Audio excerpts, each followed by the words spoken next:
Well, Mondays are the most boring day starting the week. But, however, here on this channel on DWZ, we intend to keep our days very exciting and fun for everyone. But for today, we're actually going to be reviewing two past events from this past weekend. The first one is from Wrestling Revolver with Redacted 4Ever. We have the um, Wrestling Revolver tag team titles and the championship on the line as well. But we also have some interesting matches that are taking place that are a lot of fun to watch. But of course, we have MLW's also recent event, Fury Road, where the National Openweight Championship is on the line in a weapons of mass destruction. Jacob Fatu defends his title against Calling member Ricky Shane Page, RSP of The Calling. The obvious question does tell, will The Calling gain another title? Remember, they already have the tag team titles and the middleweight title, and they probably will have the national openweight title in their collection. But we also have the match between for the world heavyweight title between Alex Kane and Willie Mack. Alex Kane has often criticized Willie Mack that he wasn't worthy of the title, but of course Willie Mack is going to prove him wrong whether he takes the title or not. And of course, we got a couple of news updates to tell what's been going on in the world of pro wrestling, such as what events the promotions are putting out, who is booked, what matches are set, any injured wrestlers, signed wrestlers, or wrestlers who departed, the whole enchilada. So, let's get ready for another episode of Deleted Wrestle Zone.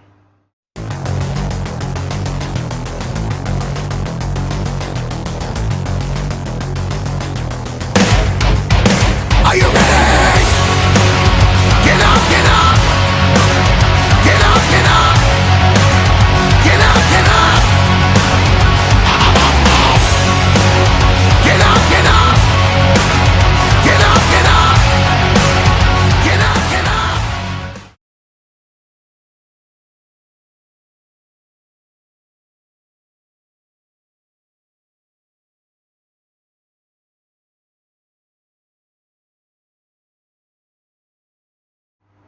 Welcome, everybody, to Deleted Wrestle Zone, all things that is pro wrestling with AEW, NXT, New Japan Pro Wrestling, Impact Wrestling, the National Wrestling Alliance, various promotions, wrestlers, matches, and championships. I am your host, Gerard here. So, if you are new to the channel, welcome. This is where we actually throw in a lot of daily reviews of wrestling shows from any promotion anywhere in the world, such as here in the States, Japan, Canada, Mexico, anywhere. We also do some discussion videos and various other cool stuff here. So if you like this channel, if you like seeing what you're seeing, please subscribe to us, and we'll be doing a lot of daily reviews and of course and other stuff. But if you also like this episode, give us a like, of course, and leave us a nice comment. So let's get started with our very first review, coming from Wrestling Revolver with Redacted 4Ever. This took place recently on the 2nd of September, this past weekend. Now, it opened up with Speedball Mike Bailey taking on Shun Skywalker out of Dragon Gate. So this was a very interesting matchup. Now, not because I say so, it's because if you guys know that these two guys are in fact junior heavyweight competitors in their own right. I mean, Mike Bailey, as you know, there were those who are saying he was the fan favorite to win the best of the Super Juniors a couple of months ago. Shun Skywalker is considered one of the best junior heavyweights, but he also been considered by others as possibly a heavyweight. It all depends on how you see it. But it was a pretty good match. Now, for me, I've always assumed that maybe Shun Skywalker would have walked out as the victory. But no, you know the resilience and, of course, how Mike Bailey likes to turn everything around. He was able to do that when he applied the ultimate weapon onto Shun Skywalker to pick up the win.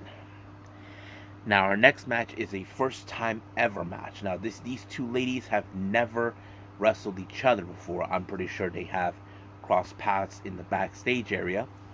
We have the Problem, Marina Shafir, taking on It's Gonna Be Sick, Jessica. So I thought it was gonna be a much interesting match. Now, as you know, Marina Shafir has an MMA background, so you probably will guess that because Jessica is a big big girl, you would think she would figure that out. Well, she eventually did. That's why they call her the problem.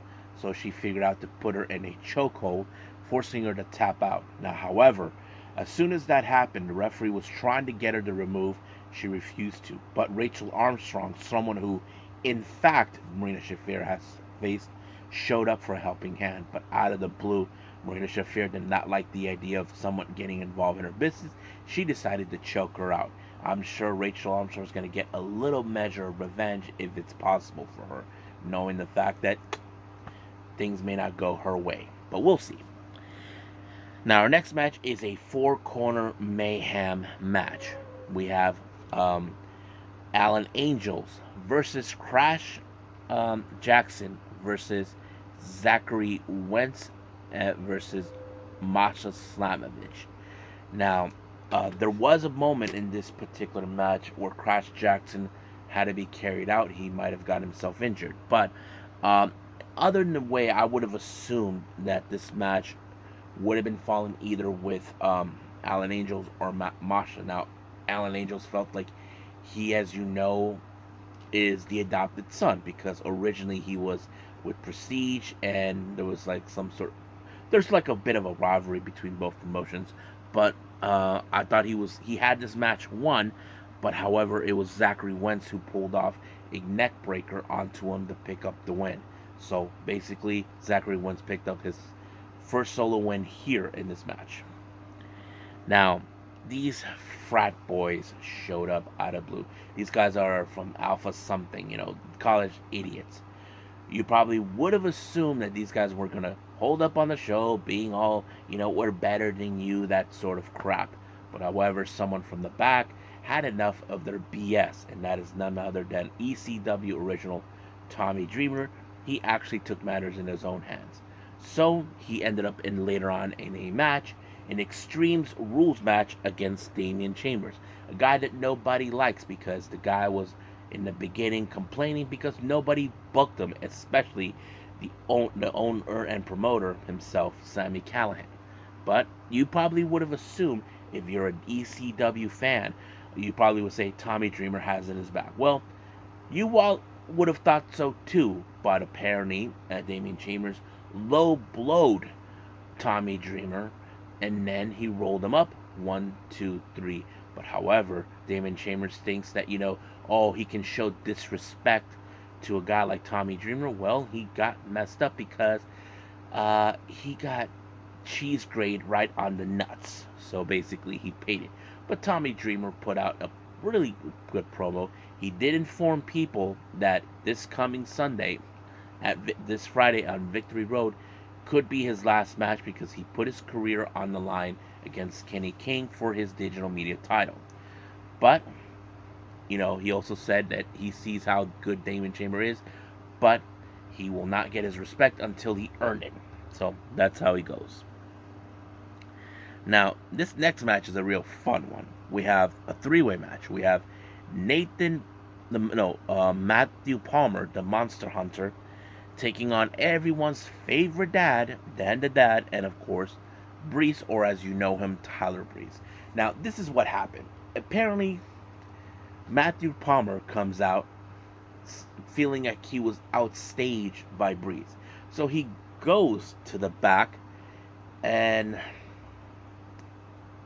he dresses up like Triple H, playing his theme song. You are the game, that's the Motorhead song. I'm like, oh my god, that was so hilarious. But Dan the Dad shows up. He decides to do the same thing, and of course, he comes out with John Cena's theme. You'll be like, what? And he had a couple of dads with him, guys dressed like him. And then of course, Breeze does the same thing, and he does the Goldberg thing. If you guys remember Goldberg back in WCW, he used to have the security guards in the back, so he has to walk towards the stage, and he did that. And then once again, Palmer felt like he was being outstaged. Goes back again, and he dresses up like the guy from the Rocky Horror Show. Yeah, so that kind of went like that. But it was like, enough of this crap. Let's just get the match going. So he was wasting time with this. But you probably would have assumed this match would have been interesting. However, As always with Matthew Palmer, he has his potions. None of them work. But there was a crazy moment that no one expected from Dan the Dad. That moment, he pulled out a table and put it on some chairs, and he brought some gasoline to light it up. But however, while he was distracted trying to get the gas open, Breeze was able to roll up Matthew Palmer to pick up the win. But the obvious question was Dan the Dad going to take it too far? Well, that is something I don't know. I mean, I cannot recall seeing Dan the Dad going that far, you know? Of course, he was being called into question by both Palmer and Breeze. But, of course, Dan the Dad decided, you know what? I didn't get the table on fire, so I'll just put someone through it. And he picked Palmer, but he also asked Breeze for his assistance. Hey, come here, help me out with this. And presto, just like that. But I think Breeze is a bit shocked I think he's still shocked and mortified that Dan the Dad was about to cross the line. Well, we don't know what his intentions were, but we'll find out in the future. Now, our next match, we have JT Dunn, former two-time Revolver World Champion, take on Ace Austin. Now, this is a very interesting match. But for those who don't know, as you know what happened this past weekend, not this past weekend, but the weekend before, we saw that what happened with CM Punk, and then led to this. JT Dunn shows up dressed up as CM Punk. Of course, he has the whole wrist, the taped up like him and all that, and all this. But no one was cheering for him for that, even if they're in Ohio or somewhere. But yeah, but Ace Austin comes up. The match was pretty good, but I think this is a pretty good, interesting matchup for Ace Austin. Some commentators made a very valid point.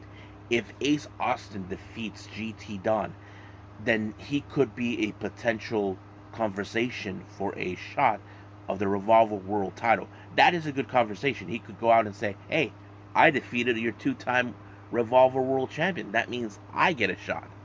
So that is the possibilities. But of course, that JT Dunn's manager, Phil Stumper, gets involved, and Ace Austin's girlfriend, Gia Miller, does not like what she sees. But, however, Ace Austin was able to pin JT Dunn, and boom, just like that, pick up the win. So that means he probably can be, but of course, Phil Stomper and JT Dunn will not take this likely. Even Gia Miller tried to defend, and then there was another guy. I don't know who it was. I don't recognize him, but luckily, someone showed up, and that is Sami Callihan, who had his fair shares with JT Dunn, took batters in his own business. But it's most likely that Ace Austin could be in a potential talks for a match for the world title. So we'll see when that day comes. Now, our next match, we have the Revolver World Tag Team titles defended. Now, recently, in recent times, we have seen the tag titles defended in a trios action setting. Now, you're probably saying, wait a minute, how does that work? Well, simple. The current tag team champions are more like one. The current champions are second gear crew, Matthew Justice, Mance Warner, and one called Manders. They take on against, of course, Motor City Machine Guns, along with Eric Young. Now, Motor City Machine Guns are prestige guys. So basically, they come from the rivalries. They claim they will walk out as the winners. But I have to say the match was pretty good. But the one thing that became clear, Chris Sabin accidentally misfired. He was attempting to knock the head off of Mance Warner. He missed and hit Eric Young, but Eric Young was not having it, so he walked out, leaving the situation. Now, talk about deja vu. This is what happened with the Rascals. And it did not go well as well, because one of them got injured and it became a 3-on-2 situation. So talk about deja vu. This happens again, but they were able to pick up the win on Sabin thanks to Matthew Justice doing a diving body splash, and boom, they retain the titles. Now our main event, we have the Revolver World Championship in a no ropes barbed wire match. Now you know there's going to be a lot of pain, a lot of mayhem, a lot of blood coming in from both sides.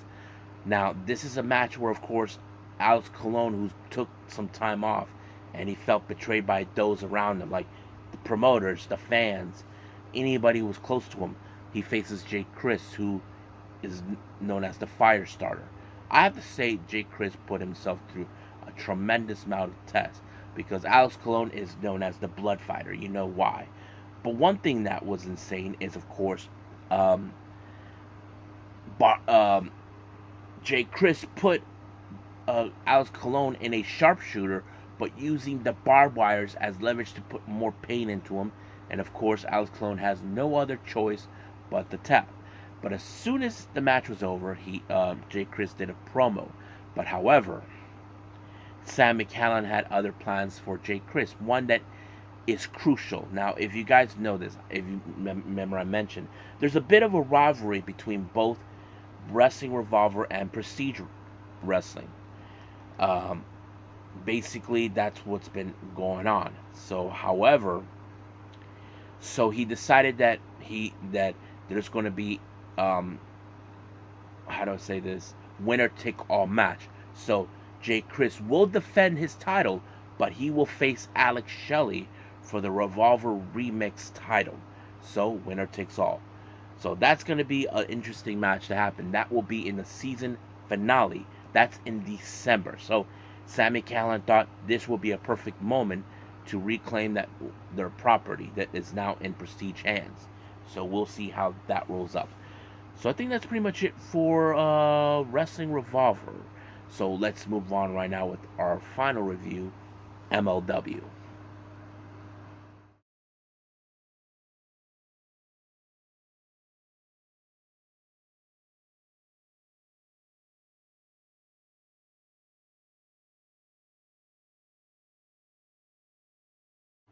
Okay, Major League Wrestling MLW with their latest pay-per-view that took place this past Sunday on September 3rd. Now, this is their latest pay-per-view called Fury Road. Now, their opening match is for the National Openweight Championship in a Weapons of Mass Destruction. Jacob Fatu defends his title against Ricky Shane Page. Now, for a while now, the backstory of this whole thing, how we got here. The calling, since they first arrived, they began to target Samoan SWAT team. They first took away the MLW tag team titles from Juicy and Lance. And then, of course, Akira was able to acquire the MLW World Middleweight title from Lance Dorada. And now they were targeting, of course, the National Openweight title. So basically, they've been gunning the Samoan SWAT team for months. However, the last time that Ricky Shane Page challenged for this belt, it did not go entirely, of course, his way or the Calling's way. But this time they went into a weapons mass destruction match. Now, this match only happened once before with Jacob Fatu against, I forgot what his name. He's this big dude. I forgot his name. It's been a long time. But anyway, this is surely would have fallen into his favor. Now, Jacob Fatu has got walked out safely from that particular match. But out of nowhere, of course, Akira shows up and ensures that this match goes in his favor. But it was, of course, Ricky Shane Page with a DDT onto the chair that allowed him to beat Jacob Fatu for the title. So that means now the Calling has the tag team titles, the middleweight title, and the national openweight title. It's only a matter of time until they obtain two more titles, and that is the world heavyweight title and the MLW women's featherweight title. Since we know that the Calling has Mandy Leon, it's only a matter of time. So she targets the current champion, Delmi Exo, for that belt. And of course, they turn their attention to Alex Kane. Now, St. Laurent, as you know, he is very happy knowing that he has Matt Cardona in his side that will defeat Mance Warner. And the winner of this is a very disgusting thing. They have to kiss each other's feet. So if Vance Warner loses, he has to kiss St. Laurent's feet. Or if Matt Cardona loses to Vance Warner, well, St. Laurent has to kiss, of course, uh, Vance Warner's feet. But even though he has no hygiene, that was part of the interview. I thought it was funny. But however, the most surprising thing happened by St. Laurent. I did not expect this to happen, but it did. All of a sudden, we saw the return of Selena de la Renta. We haven't seen her for almost over a year. Now, the last time we saw her, she actually was upset because of her company, um, Promociones Doradas, was purchased by some mysterious benefactor. And of course, that mysterious benefactor was none other than Cesar Duran, who we haven't seen either now for months. So that kind of maybe ask you, is that the reason he's not there? Because Selena de Renta was coming back. Well, it appears saying that now now that she's saying that things haven't been well without her. Now she's focusing on bringing Rio Lucha Libre into MLW. So we'll see what exactly she has in mind. So that'll be something interesting to see. Now, our next match, we have Maki Ito versus Becca. Now, Becca, as you know, for a while, she's been on a rampage demanding that she gets the shot for the MLW Women's Featherweight. But because of her actions, Dami Elso was out of action for at least a couple of weeks. So she has to deal with the cutest in the world, Maki Ito. But Becca decided to prove, bitch, I am the best. I'm the best singer ever. But of course, Maki's not going to take that crap from her, even though, you know what she said to her? And pardon my language to anybody there, and this is exactly what she said to her. Kiss my ass, bitch.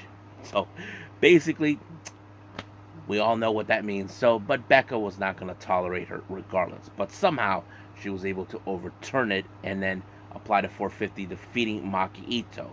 But all of a sudden, at the post-match, Love Doug, who is her number one fan, shows up, but he's also in love with her. But Becca rejected him again.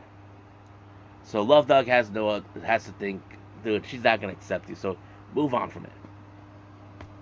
Now our next match is Matt Cardona versus Vance Warner. Now you probably would have assumed this match was gonna be a very bloody match. Well, it kind of did. Matt Cardona, the so-called king of the death matches, tried everything, but of course in the end it was the radio silence that put away Vance Warner, and of course he had to kiss St. Laurent's feet, but he bite him. Well, that's a good measure right there to teach him a lesson.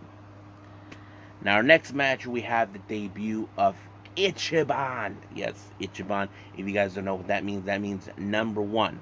So he faces against Tracy Williams. Now, this is a very interesting dynamic match. Now, Ichiban, he seems more like a high flyer. Tracy Williams, he is one of the best technical wrestlers in the world. So how will this play out? I don't know. You probably would have assumed that Tracy Williams would put him at every submission point in order to tap out. Well, it kind of did not, but it was, of course, Ichiban with his move, the Ichiban time, that put away Williams, winning on his debut match. But of course, we probably will see him again. Now, our next match, we have GCW's biggest a-hole, Tony Deppen, making his appearance, taking on, that's right, Kushida. So yes, Kushida was chasing him. Now, you probably can guess that Tony Deppen will try to find a way to pick up the win, but don't fool Kushida. He is one of the best wrestlers we know, one of the best junior heavyweight competitors we have always seen. But luckily for him, Kushida was able to apply the Back to the Future to pick up an awesome win. Now, speaking of wrestlers who were in New Japan, this was a big announcement, and I'm sure you guys, if you're fans of him, you probably will say, holy shizness. That's right. It was announced the King, Murder Grandpa, Minoru Suzuki, will make his appearance on October 14th for Slaughterhouse. I'm excited, you know. You know why I'm excited? Because I want to know which knucklehead is going to be the one to take on Murder Grandpa. That's always been one of my favorite things. I became a Minoru Suzuki fan because I like his attitude, you know. So, we'll see. Now, our next match is our main event. This is for the MLW World Heavyweight title. Willie Mack versus Alex Kane. Now, from the very beginning, when Willie Mack was in the conversation to be competitor for challenge for the MLW World title, Alex Kane has criticized Willie Mack because of the way he looks. He thinks like, oh, you go out and eat McDonald's, you know, that's the reason you're fat. I mean, we've seen Willie Mack. The guy is amazing. I mean, I've seen him twice in person. One during a Rey Mysterio self-produced show, and the other in AEW when I was in LA. But man, it was like that. But Alex Kane refused to believe that he was worthy. But however, Alex Kane was throughout the match when he thought, in his honest opinion, when he thought he won this match, that he had this match won, Willie Mack kicked out. So I think Alex Kane is starting to see that maybe he might have been wrong about him. That Willie Mack is in fact worthy. But however, Willie Mack did not walk out with the title. He got chokehold from this one. Referee called it. But there was a moment. I don't know if this was a botch or not.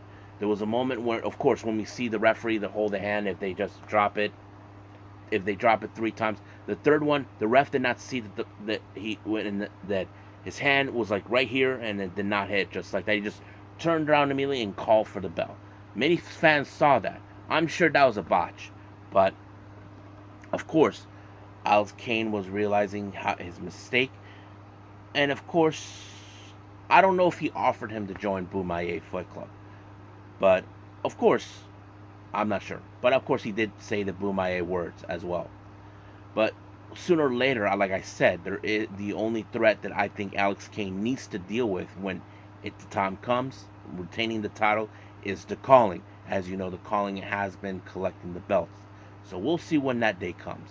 I think that's pretty much it with all our reviews at the time.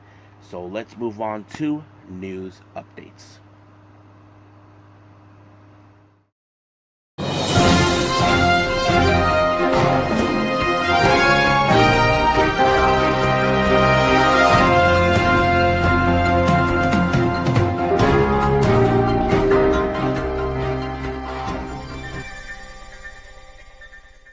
Okay, welcome to our news update. So this is what we have for everyone. Now, if any of my subscribers are from the LA area, this was announced that this promotion called Pandemonium Pro Wrestling, based in LA, has announced a very interesting intergender match. We have, of course, the Pink Striker Miyu Yamashita taking on Speedball Mike Bailey. Now, this is going to be an interesting match. Now, I'm not saying because it is an intergender tag match. These two have a similar background. They're both trained in martial arts. So that's going to be something we definitely will love to see. I will love to see this match because, not because, like I said, it's an intergender match. I have to say, this is going to be interesting style of skills. So we'll see about that. Now, our next thing. Now, as you know, CML has this thing called Ladies Ring, where we have wrestlers from various parts of the world participate with CML. 2 wrestlers have been announced to be participating. Now, this particular show only takes place in Japan. They announced that Makoto, a veteran in the Yoshi world, takes on the youngest and bit of a rookie from the promotion, Diana. Miran will be in this match, so this is going to be interesting. Now, I haven't seen that yet, but I haven't seen any of these matches yet, but hopefully I'll see it sooner. West Coast Pros for the upcoming event for next month on the 14th of October. They announced the team Los Suavecitos will be in action taking on the Motor City Machine Guns, and of course, the man, the myth, the legend, Ultimo Dragon will be in it. Now, as you know, I mentioned Spark. Yoshi Russo of America made their announcement for their next show, Rising Heat, in the East in Orlando, Florida. Well, it was announced, and once again they got booked Saki. Now I was a bit bummed out that Saki was here in the East Coast, here in the West Coast in LA. I'm a fan of Saki. I would love to meet her, but yes, so she will be in that particular show. Now, Prestige Wrestling has announced for the Decimate the Week event that will take place on October 12th. Motor City Machine Guns will be in action taking on Sinner and Saint. So I don't know who those guys are, but it will be fun. Now, if you guys never heard of this promotion, I have watched it a few times. We have OTT Wrestling, which stands for Over the Top. Is an Irish promotion out of Belfast. They have announced for their 5-year and a 9-year anniversary, and they're calling it Go to Sleep. But no, CM Punk is not involved in this one. They're gonna have Kenta to participate in this event. This will take place exactly on the 14th of October. So I don't know what's the card gonna be, but hopefully hopefully I get more information. Now, for our GCW UK updates taking place later on this month, 2 matches have announced. For the 16th of September, Joey Janela will be in action taking on Blue Cane. And then on the 17th, we have Dark Sheik taking on Ellen Campbell. So, yeah. Now, our final update. This is a very interesting one. We're going to have a collaboration between Surumi Natsu, who's a freelancer in the Yoshi world. She'll collaborate with Stardom. Now, you probably ask yourselves, why would they collaborate with each other? Now, if you guys remember, Surumi Natsu had performed with Stardom before on various matches a few years ago. Now, she wasn't officially part of the roster, but she did, how do I say? She was a freelancer contracted by them to make appearances. Now, the last time she appeared was during a showcase event last year. Now, we haven't seen a showcase show since then. She left the promotion in 2021 because she was out on injury. So there's still more about that to come, but we'll get to it at some point. But however, she announced for a 10-year anniversary called Queen. Let me pull it up. I forgot to write that on my notes, but I did save the thing here on my phone. Here it is. It's called Decade of Queens. So basically, she's going to have a produced show, but she's going to have people from Stardom making their appearance. Now, 2 matches have been announced for this one. The first one is going to be Surumi Natsu teaming up with Rina Yamashita. Kao Kobayashi, they take on Takumi Iroha from Marvelous, Sakia Kai from DDT, and then Azumi. So yeah, those 3. There's going to be that match. And also they have Veni, formerly known as Asuka, taking on Utami Ayashida. So that's going to be a fun match to watch. So this will take place on October 18th. Not sure if Stardom will be putting this on Stardom World. That is something that's been unclear. But if there's any way to see that, then we just gotta wait and see. So I think that's pretty much it for all of our updates. So I believe it's time to call it a day. Well, I hope everybody enjoys this episode with just these 2. Coming up, we have, of course, NXT. That's obvious because it's Tuesday Wrestling. I'm not sure about MWA. As you know, the last NWA Power Show, they just throw in some of the matches from NWA 75. But if there is going to be... You know what? Let me look on YouTube. You know, because I'm an idiot sometimes if I don't look.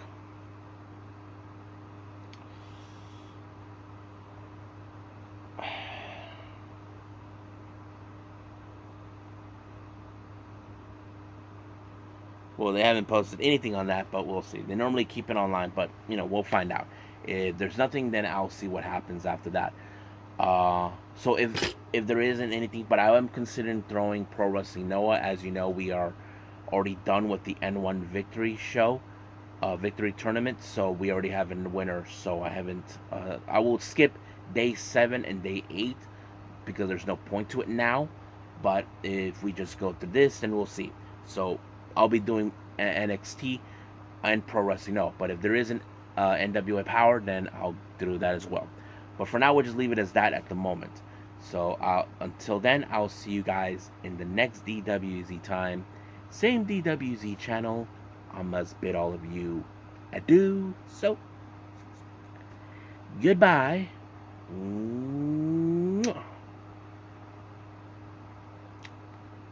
And have a nice day. Bang.